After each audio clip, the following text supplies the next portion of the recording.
मेरा रंग दे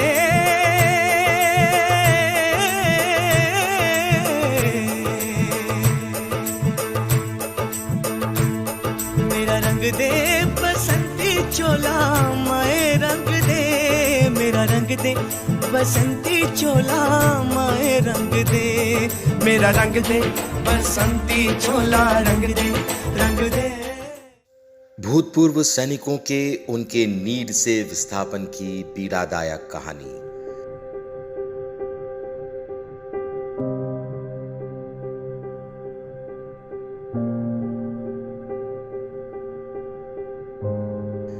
देश की आजादी के 75 वर्ष पूर्ण होने के उपलक्ष्य में हम वर्ष 2022-2023 को आजादी के अमृत महोत्सव के रूप में मना रहे हैं, जिसके लिए एक और तो सरकार द्वारा 15 अगस्त 2022 से 26 जनवरी 2023 तक समय समय पर विभिन्न समारोहों का आयोजन करते हुए आजादी की लड़ाई में भाग लेने वाले स्वतंत्रता संग्राम सेनानियों एवं आजादी की रक्षा में अपने जीवन का सर्वस्व बलिदान कर देने वाले सैनिकों को श्रद्धा के साथ याद करते हुए उनको नमन किया जा रहा है।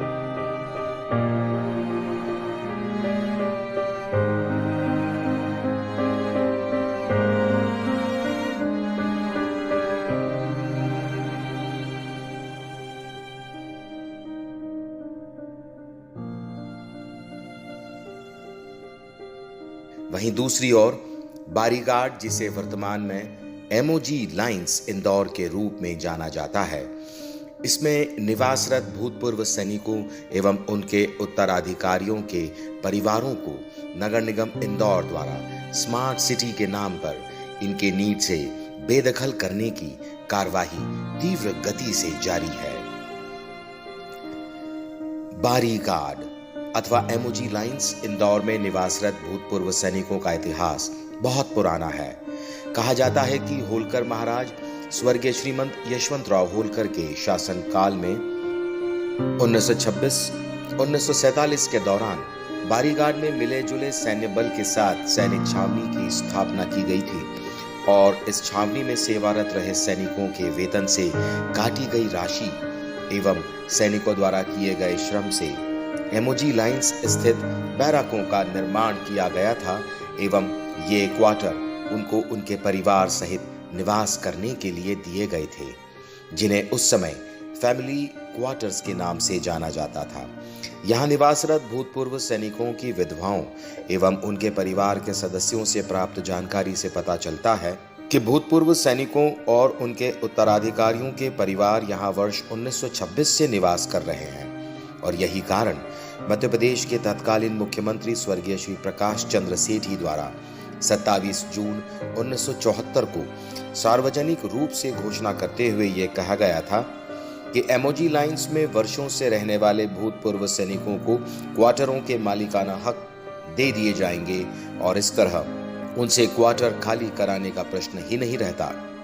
भूतपूर्व सैनिक एवं परिवार कल्याण समिति के अध्यक्ष श्री मधुकर सामसे द्वारा दी गई जानकारी के अनुसार तत्कालीन मुख्यमंत्री द्वारा की गई यह घोषणा उस समय के दैनिक समाचार पत्र नई दुनिया के 28 जून 1974 के अंक में प्रथम पृष्ठ पर प्रकाशित भी हुई थी एवं इसके बाद भूतपूर्व सैनिकों द्वारा दिनांक 25/3/1975 को तत्कालीन उप गृह मंत्री श्री चंद्र प्रभाष शेखर को सौंपे गए ज्ञापन में तत्कालीन उप गृह मंत्री द्वारा इस ज्ञापन पर ही यह टीप अंकित कर दी गई थी कि इस संबंध में शासन द्वारा सहानुभूति पूर्वक विचार किया जा रहा है एवं मुख्यमंत्री जी की घोषणा अनुसार शीघ्र निर्णय किया जाएगा।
नमस्कार। मैं जगदीश कामले, पंडित कामले। मेरे पिताजी नारायण जी कामले 1907 में मिलिट्री में भर्ती होकर सन 1922 में रिटायर हुए और वहाँ से आने के बाद होलकर स्टेट में भर्ती हुए और 22 से लाकर 1945 तक उन्होंने यहाँ पर होलकर स्टेट में सेवा की। फिर मेरे बड़े भाई, मैं तो बहुत छोटा भाई हूँ, तीसरे नंबर का, रमेश राव जी बॉडीगार्ड में भर्ती हुए और उन्होंने 7 वर्ष यहाँ पर सेवा करी। उसके बाद एनडीए मिलिट्री में चले गए। दूसरे भाई थे गणपतराव कामले, वो शिवपुर 1st बटालियन एसएफ में भर्ती हुए और गुना 3rd बटालियन एसएफ में भर्ती हुए। मैं जब छोटा था पिताजी को लकवा हो गया। सन 1955 में पिताजी का लकवे से देहांत हो गया। माता जी को पेंशन नहीं हुई, स्टेट की पेंशन थी वो भी बंद हो गई। उसके बाद में मैं तो 11 साल का था जब से हमें यहाँ 100 साल हो गए हैं। 1922 से लगा करके आज 2022 हो गया। 100 साल से हम यहीं रह रहे हैं और 3 पीढ़ियाँ यहाँ पर हो चुकी हैं और सभी बंधु यहाँ रह चुके हैं। और पिताजी ने 1914 में प्रथम विश्व युद्ध में भाग लेकर के भारतीय सेना का साथ दिया और रिटायर होने के बाद यहाँ स्टेट में भर्ती हुए। होलकर स्टेट में 25 साल की सेवा करी और दोनों पेंशन प्राप्त करके 1955 में उनका देहांत हुआ और हम छोटे ही थे। मैं तो तीसरे नंबर का भाई हूँ। तीनों भाई मिलिट्री में भर्ती होकर के सभी से परिवार यहाँ रह रहा है और हमें सहारा है तो इसी मकान का है और कोई निवास नहीं। और इस प्रकार से भारतीय सेवा में, स्टेट की सेवा में लगातार हमारा परिवार सेवा करता रहा है और हमें गर्व है कि हम यहाँ पे रहते हैं। इस शासन ने हमें कई बार, मुख्यमंत्रियों ने सन रविशंकर शुक्ला और प्रकाश चंद्र सेठी, अर्जुन सिंह, केंद्रीय सरकार, भूतपूर्व सैनिक संस्थान, वहाँ से तमाम सभी लोगों ने आश्वासन दिए, कोई ने निर्णायक निर्णय नहीं दिया। और वहाँ पर ये बेचारे हम जब देखो जब बेघर करने की कोशिश करते रहते हैं शासन निर्वासन। जब तो पीडब्ल्यूडी भी नहीं थी, नगर निगम भी नहीं था, तब से सन 1922 से हम यहाँ रह रहे हैं और इस प्रकार आज यहाँ पर 3 पीढ़ियाँ हो गई है। शासन से निवेदन है कि हमें यहीं स्थापित किया जाए, जिस प्रकार से अन्य दूसरे पट्टेधारियों को, लोगों को 17-15 साल 10 साल से यहाँ रह रहे हैं, उनको निवासी बना दिया गया है।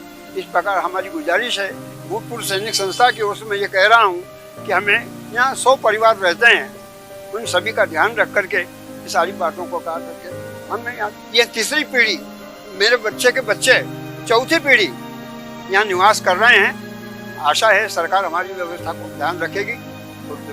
धन्यवाद। आज देश के सत्तारूढ़ और विपक्षी दलों के नेताओं के साथ साथ प्रशासन में बैठे वरिष्ठ अधिकारियों तथा समाज के जागरूक एवं प्रबुद्ध नागरिकों को इन भूतपूर्व सैनिकों की इस न्यायपूर्ण लड़ाई के समर्थन में आगे आना चाहिए। एमओजी लाइंस में निवासरत भूतपूर्व सैनिकों के परिवारों में 1/3 परिवार ऐसे हैं जिनके परिवार के मुखिया ने द्वितीय विश्व युद्ध के समय जापान और यूरोप के मोर्चों पर जाकर भारत की ओर से युद्ध में भाग लिया था, जिसका उल्लेख उनके सर्विस रिकॉर्ड में मिलता है। इसके साथ ही ऐसे भूतपूर्व सैनिकों द्वारा समुद्र पार जाकर युद्ध में